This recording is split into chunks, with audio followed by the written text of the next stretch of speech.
forward. Okay, here we go. Okay, so the topic that came to mind today while I was having my woods walk was how misinformation is so dangerous to us in all kinds of ways. And I was thinking about back when I started the Fearful Dog group. And it's great to have Eileen here because she'll remember some of these conversations. Eileen is one of our admins in the Fearful Dog group. But when I first started the group, which I don't know whether it was a decade ago, I don't know. And I didn't really, I wasn't as secure necessarily in what I knew.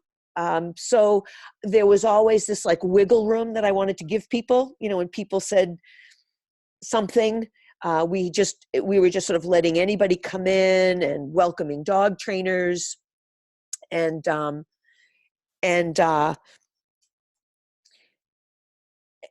we were just, what we started to see was that there were people who were saying things and we knew they were well-intentioned. They were offering advice, they were offering support, and they were, you know, trying to do the right thing. But it wasn't the right thing. But there was always that, well, but you don't know for sure. And what are we going to do? And what I realized was that, you know, the problem was that if we're going to have arguments, which it's not bad to have an argument, but if we're going to have good arguments, we all have to be on the same page. And the page isn't exclusive to smart people or people with certain intelligence levels, or it has nothing to do with how smart you are. It just has to do with this sort of foundation of information that you're all willing to say, this is where we're at. So for example, if we have people out there who are going to say dogs need pack leaders, right? And they're in this, that's their truism, right? That's their truism, that dogs need pack leaders. And then it's very hard to have an argument about that because there really isn't evidence to support that dogs need pack leaders. So first we have to get there. So before we can even go on to how are we going to respond to this question of how are we going to deal with dogs and how are you going to deal with them coming from a point of they need pack leaders, is, well, it just gets confusing and we just get all of this, you know, mush of information. And then of course the challenge was that there's always a little bit of good information in there as well. You know, people aren't always necessarily wrong. It's not all completely wrong. It's that, you know, good idea of, well, dogs need exercise. Well, yeah, you know, I guess it's not a bad piece of information that dogs need exercise, but are you using that information to take your dog into situations that are bad for that dog because they're fearful? And Ashley, when you get the chance, type in the message chat what your, you know, sort of what your situation is. You know, like, do you live with a fearful dog? Do you train fearful dogs? Are you, you know, where are you out there, so I can just know a little bit more about you. So that was back in the Fearful Dog when we were starting this, and sometimes we would have, you know, we would be in the background, the admins, while we would have a trainer that we were trying to sort of steer. Okay, great. Oh, fabulous. Good. Thank you. We love you. We love people who work with owners and their fearful dogs. So that was a challenge, was because we were trying to steer them toward better information, and yet sometimes it was really hard to do. And so sometimes it felt like the thing to do was to go through the argument, was to let them keep presenting their argument, to keep letting them present their case over and over again. And then finally, you know, through this combination of understanding that that probably isn't a good idea, for one, and then also feeling for myself, feeling more secure in saying, nope, that's not right. You know, that's not where babies come from. We're not going to entertain that idea anymore. You know, no more pumpkin patch talk. You're out. And my own history with this was when I first started work, when I first got Sunny, and I was talking to friends, and I had a really smart friend. She she worked on accounting programs, and so she was a genius as far as I was concerned. Had a horse, and she would talk about how and her horse had fear issues or whatever, and she talked about using homeopathy. And sometimes I would meet with her and we'd have lunch, a bunch of us, and she'd talk about, oh, all this homeopathy. So I joined a group. It was for classic homeopathy. And I'm in this group, and I still was relatively new to this whole thing with working with fear. But people were talking about how vaccines caused fear. Like if you didn't vaccinate your dog wouldn't be fearful. And I didn't really know if vaccines contributed to dogs being fearful. But I knew, having worked with Puerto Rican Satos, that I was working with dogs or getting dogs up from Puerto Rico who by the time I got the dogs, they had been vaccinated. But I was working with people in Puerto Rico with fearful dogs, and these dogs hadn't seen the right side of a needle ever in their life, and yet they were fearful. So so it didn't really seem to work. It didn't fit for me. And I remember saying that to somebody in the group, in this classic homeopathy group. And I would say, but wait a minute, there's this other thing like socialization that's impacting dogs. And it was, and as soon as it was sort of like, I remember this feeling of, I memorize lots of Dr. Seuss stories. And there's this one, Horton Hears a Who, and open your mouth, lad, because every voice counts, but I was saying something, and as soon as I said it, I was just immediately like hit over the head, like, how dare you, even insist that there's something else going on besides what we're saying is going on, that it's not vaccines, and you're bad and shut up, basically. And the moderator was really mad at me, because she would write back to me in all caps. I get these private messages, how dare you? And I really wasn't trying to be confrontational. I'm not a confrontational person. I don't enjoy that. I'm not argumentative. I'm really kind of timid in many ways myself. And eventually I just, I left the group. So I was thinking about that in terms of, when we're moderating the fearful dog group, in that I didn't want to be like that. I didn't want to be that person telling people to shut up. But fortunately, and shout out to you, Eileen, and to the other people in sort of supporting me and, sort of whispering in my ear in the background, coming up and saying, giving me good information, basically. So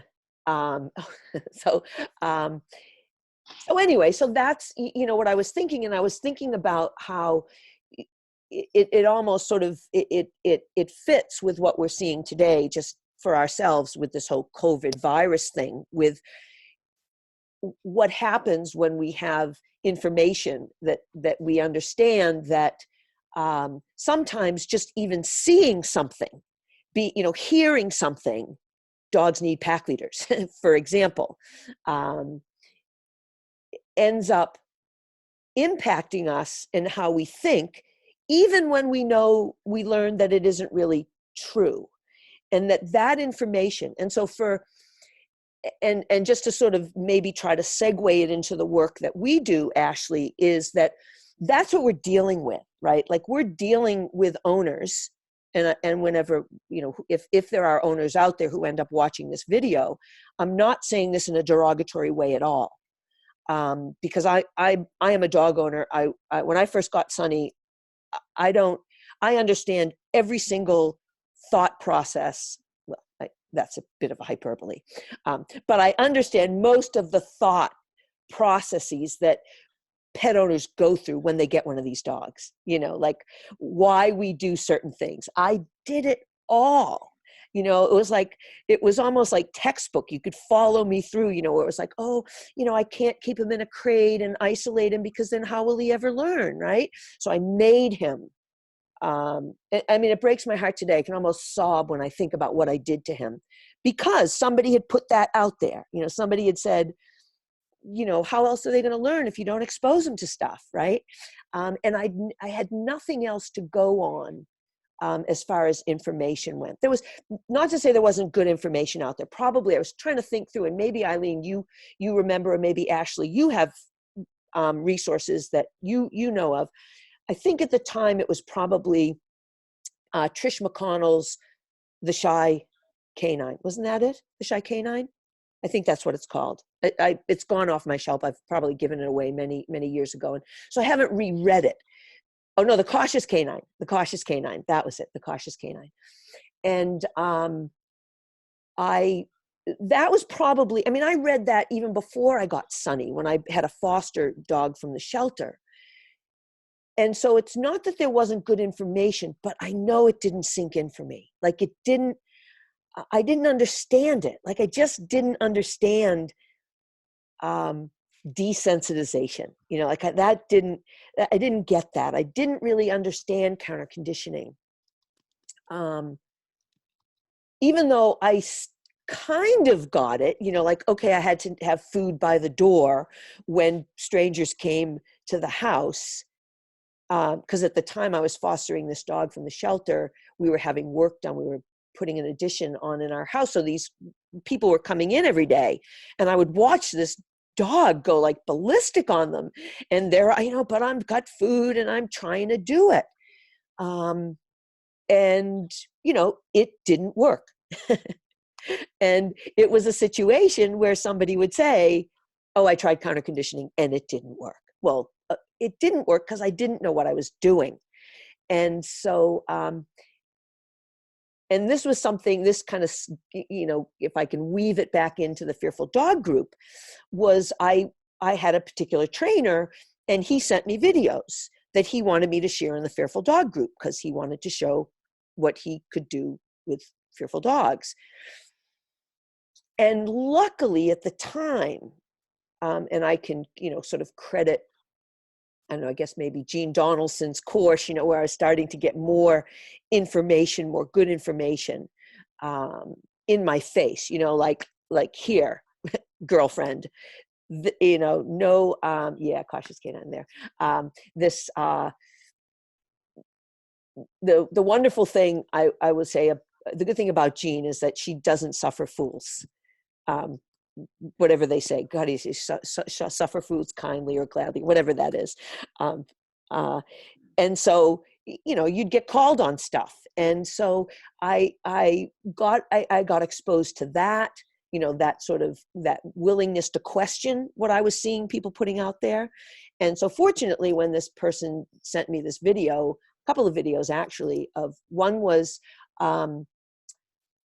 if this matters, and I will shut up. If you want to interject anything, just type it in the message box and I will stop, because I can go on like this for ages, but I'm happy to stop and you know, change paths. So if something does come to mind, really don't hesitate. I'm just going here because I got the stage and I feel like I'm supposed to do it. So one of the videos was an owner with a little, I remember it was a little white dog, and they were out on the sidewalk somewhere, and the owner was doing a really good job of feeding the dog food, like a lot of food. And supposedly the dog was being counter conditioned to the presence of another dog in the environment.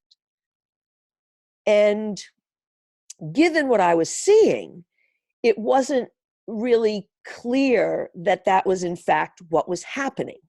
All you could see was an owner who was doing an awesome job of feeding his dog a lot of food while out on the sidewalk, and there happened to be another dog out there.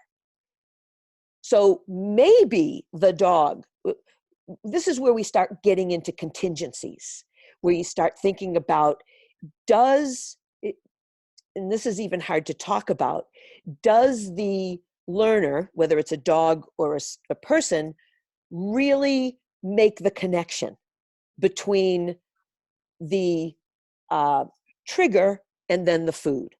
And this is a similar thing with learning, you know, so when we talk about the food is in one case an unconditioned stimulus where we're using it to elicit a good feeling. Or if we're talking about it as a reinforcer, we're using it to increase behavior, right? The animal is working for this behavior. But we don't really know that, because we have to be sure that they understand the contingency. And the contingency is either that their behavior is the contingency, right? Like, I just sat down, that's why I'm getting food. Okay. With dogs, it's not that hard, to see that. But also that when we're doing classical contingency, the food is really based on the appearance of, or the animal's awareness of, this other thing in the environment, the conditioned stimulus or the trigger, or this, whatever it happens to be. And so you can't really, it wasn't a good example, basically. I mean, it may have been going on, but it was a bad example. And I kind of worked up the courage and said, this is an example of why people think counter conditioning doesn't work. Was because it wasn't a good example of it. There was, there were lots of ways that it could have been a better example, but and at one point it might have been a good example, except that it was this long, I don't know how many, this minutes worth of this dog just being fed food out on the sidewalk. Like, who knows what the dog is associating? Like, I don't know. We'd have to go back and test it and see whether or not the dog, sees the other dog and then looks at the owner, right? And then we go, oh, okay, penny dropped there. They've made that connection, that contingency has been understood. And the same thing with behavior. We can help,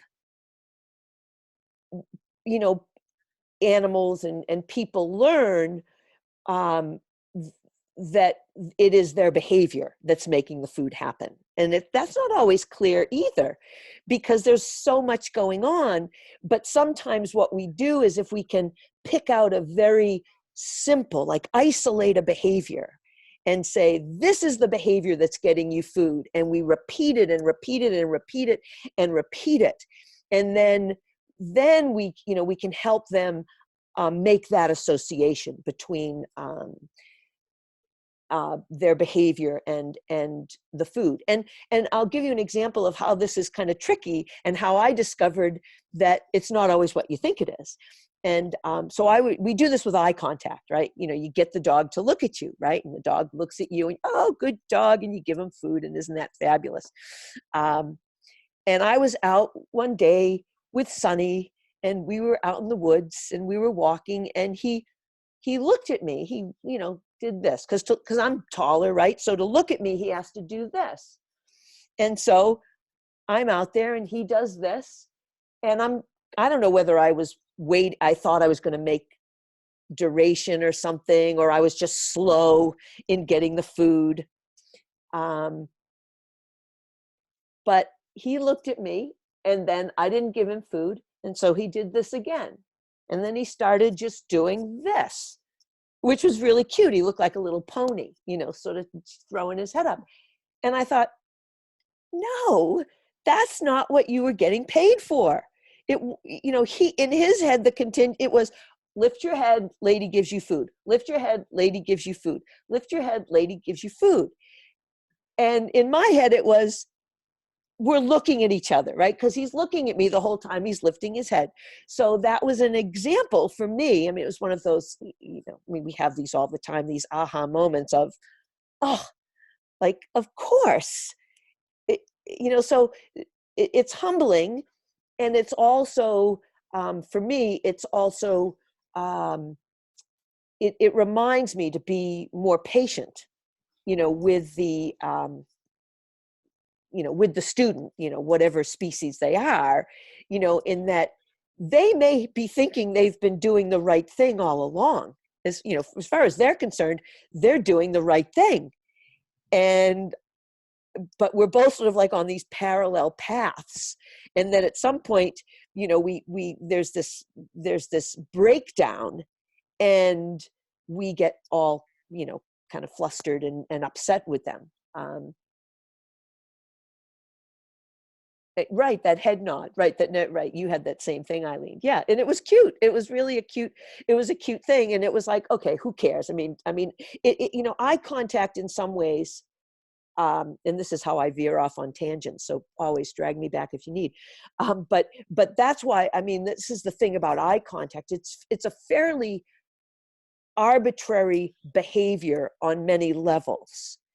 Although as social species, we like eye contact, and there's probably some value to teaching eye contact with a dog, although it's harder to know how much we could actually do with a dog who never looks at us at all, especially given how much you can train a blind dog. So you don't even, we seem to develop wonderful relationships with blind dogs, or those people who have them. Or I have a blind dog now, and I never taught her to do eye contact, but our interaction hasn't really changed very much. So in some ways, it's just an arbitrary behavior, except that for the person, for the pet owner, like as a trainer, teaching eye contact is really helpful, because the reinforcement we get from fearful dogs is so limited. There's often we can't touch them. They don't solicit handling, if they're afraid of you. But that eye contact, when you get it, when you start getting a dog who is willing, even if they're thinking lift their head, whatever's going on, but just for the owner to get that, he looked at me, that feeling of like, oh, they looked at me. And I realized it, in working with the kids with autism, I felt the very same thing, where I'll be working with a kid, and we train that same behavior with these kids, and we'll talk about it. Like initially we get it just as a behavior where it's really clear the kid is, we're not sharing love. It's not like this spiritual connection that we're making. It's really clear that it's a behavior where they're just sort of shifting their eyes, getting their treat, shifting their eyes, getting their treat, shifting their eye, getting their treat. But when you get it, there, you kind of have this like, hallelujah moment, oh, she looked at me, I got eye contact, and we're all excited, and somebody else says, yeah, I got it too. And then it gets a little bit longer, and we all start getting really excited. And then the kid goes back home, and mom and dad are like, yes, we're getting eye contact. And mom and dad are feeling sort of more, they're just feeling reinforced basically, and they're feeling good by it. So, anyway, wow, that was a tangent that I got there. Ashley, do you have anything else, or Eileen, anything else you want to bring up or talk about? I usually I say these are about a half an hour. We actually have is like forever, because there's three of us, or maybe I've only got 40 minutes because there's three of us. But so anyway, I'll be forced to shut up. But if you have anything else that you'd like to sort of bring up, go for it. I'll be quiet for like 30 seconds. I'll drink some tea. And then before I start going on again, I'll think of something else to talk about. Never any shortage of that. Ashley, have we met before? I don't think we have. I recommend your book all the time. And your thanks. Thanks. You looked a little bit familiar, and I thought, I wonder if I'd seen you at a seminar or something. I always feel bad because I don't think we've met in real life. Yeah. Oh, where do you live? I live in Columbia, South Carolina, and I used to live in North Carolina. Okay. So I think I've just been down, there's some good folks down in North Carolina that do stuff. I did something with, they're in Charlotte though. Oh, Charlotte's closer to me now than it was when I actually lived in North Carolina. Yeah. Are you Lots connected? of good groups in Charlotte. Yeah, yeah. So are you able to connect with them? Yes. Yeah, that's good. We actually started the Alliance for Force-Free Animal Professionals for South Carolina, Mhm. Georgia, North Carolina. Yeah. Um, Phyllis Beasley with Praise Dog Training. Sure. Phyllis and Camille. Camille is in Charlotte, and I can't remember the name of her business. It might be Sit, Stay, Play. Yeah. And Phyllis is in Columbia. Yes. She is Praise Dog Training. Yeah. Yeah. I've met Phyllis a couple of times somewhere along the travels of conferences or seminars or something. But yes, there's thank you for your comment, Eileen. I want to get to that. One of the things that when I haven't done many seminars lately, but running out of time. Hold on, I've got 10 minutes. Let me close that window. 10 minutes is plenty for me. You'll be sick of me by then. I've just always been really sort of jealous and envious of these groups of trainers. And they're usually women, not to say there aren't the, few men out there, but these fabulous groups of women that are supporting each other in their training. I just, not that I don't have good women around me, and more so now, but there were always these really great groups. So the evolution of the Fearful Dog group, could you say in what ways your criteria are lots higher now for posting videos from trainers?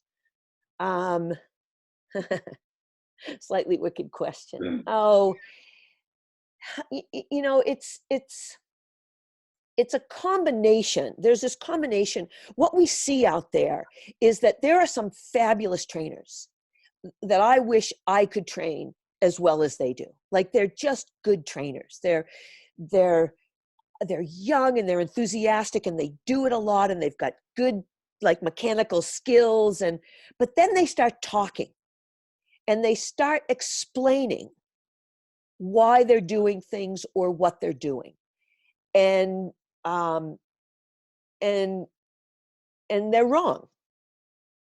Sometimes they're wrong in just little ways that you kind of feel like, oh, who cares, Debbie? Just let it go. It's not a big deal. And other times they're just, I'm always having to think about like where wrong goes. Like, if we stay on this path of wrong, where's it going to take us? Like, is it really a big deal if somebody says, reward the dog, right? Like, is it going to be that wrong, if they don't say reinforce? Is it really, like, if we is it? Probably not, So if somebody says you need to use rewards, you need to reward your dog or whatever, is that really wrong? No. I'll be like, if it goes down the trail, how bad is it going to go? Well, we can just as easily say, clearly it's not rewarding, right? Instead of it's not reinforcing. It's not rewarding, right? Like, I will not go to work for a free parking spot. That's not enough of a reward for me to keep going into work to get a good parking spot. Thank you very much. But some of it is wrong. When definitions of things or so that's one criteria, where the actual uh, the actual definitions, the narrative is correct. Like how correct is it? How wrong is it? Can we point it out? So if it's somebody, if it's a member of the group and they say, here's my video, then I say, okay, then are you okay with feedback? If you're okay with feedback, let's have at it. Like, I'm okay with feedback. If I put a video up, I'm often the first one to say, like I've turned off the sound because my clicking is so shitty. Like basically I have not clicked for criteria once in that video. I'm still getting the behavior. It's not the clicker. You know, I'm a terrible clicker. I've turned off the sound. Here it is. But are you up for, you know, for feedback? And then, you know, I guess there's the, you know, so there's that piece of it. Is the narrative accurate? Is the information accurate? And then, you know, is what we're seeing accurate? You know, are people making, are people actually doing something that if other people do is going to be okay? Because that's the other problem that we have, is that it's one thing to say, you know, like it's fairly benign if somebody says, my dog has a wound, what should I do? To say, well, you need to clean it, put antiseptic on it, and cover it, right? I mean, that's, you know, generally speaking, if you have a wound, you know, but is it reasonable to say that, you know, if we don't really know the severity of the injury? You know, so that's the other part of it, is that when people are watching a video and they post a video and perhaps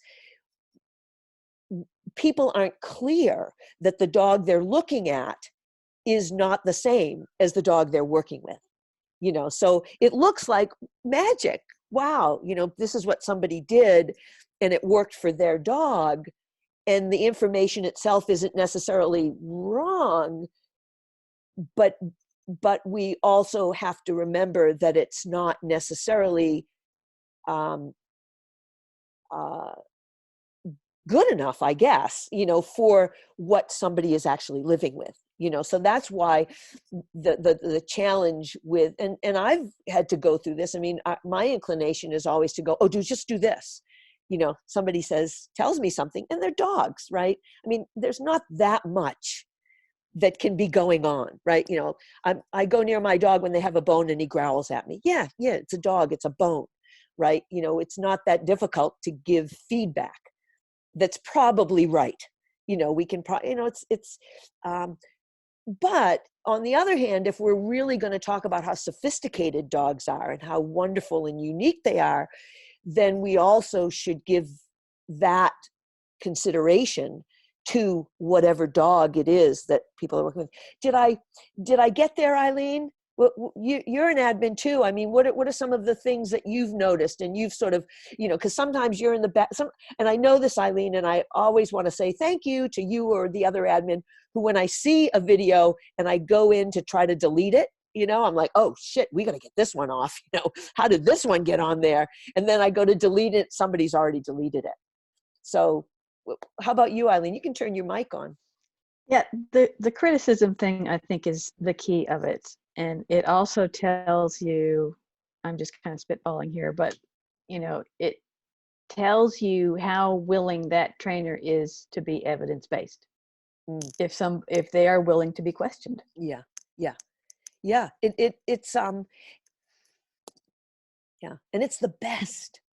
You know, like it's the best thing ever to have good eyes on you. Yeah. You know, And we can all learn from mm, that kind of interaction. But it's really hard to get because we all have egos, you know, and some of yeah, them are just going to rule that out. You know, here's my video. It's great. Everybody do it. It'll work for every dog. You know, yeah, that's the dangerous kind. yeah. It was initially when I first started I've got just like 2 minutes left. So, but so let's see. Yeah, it's great. It's really good advice, Ashley. Um, it's helpful, you know, when I first started what did I call it? The Dog Trainers Collaborative, to take groups to Puerto Rico. Less than a minute, so I'm going to get cut off. So thank you both. Before that happens, I did it because I wanted people to watch me train. I was like, I can get all these trainers, these really good trainers, and they'll come and watch me.